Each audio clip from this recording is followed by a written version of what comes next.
Moi, je suis venu en France parce que envoyé par mon évêque pour étudier la théologie et retourner en Guinée.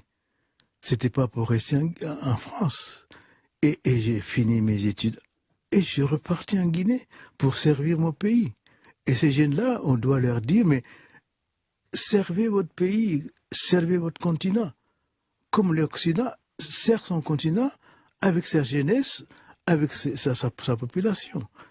Et bon, je n'ai pas d'autre parole que d'insister à ce que vraiment on aide l'Afrique à se développer sur place. D'autant qu'ils arrivent, Monseigneur Robert Sarrat, dans un Occident fatigué, dont vous dites, dans votre précédent livre, vous décrivez l'effondrement de l'Occident. Vous parlez sans tabou d'une crise culturelle et identitaire, et vous dites même décadent, sans enfants, sans famille. L'Occident disparaîtra, noyé, éliminé par une population d'origine islamique. L'Occident a renié ses racines chrétiennes, mais un arbre sans racines meurt.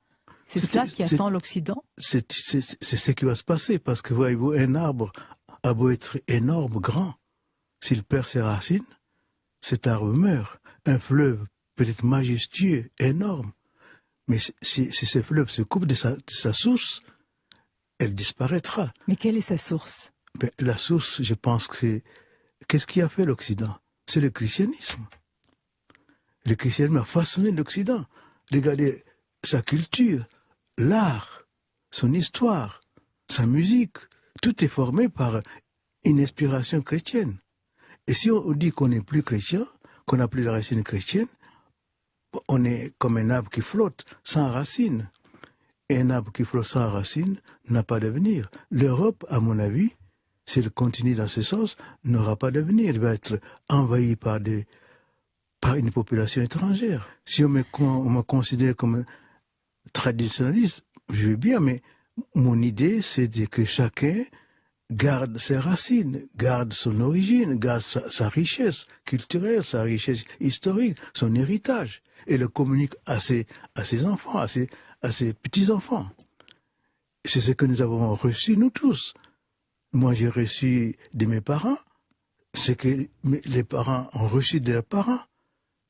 J'ai reçu la culture occidentale et je vais essayer de le transmettre parce que c'est une richesse que j'ai reçue de vous.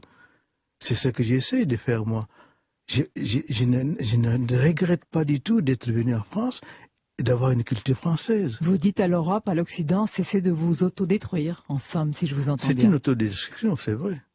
Et bon, j'espère que l'Europe prendra conscience qu'il faut quand même discerner, qu'il faut évoluer, mais avec intelligence, tout en gardant ses racines, tout en gardant sa tradition.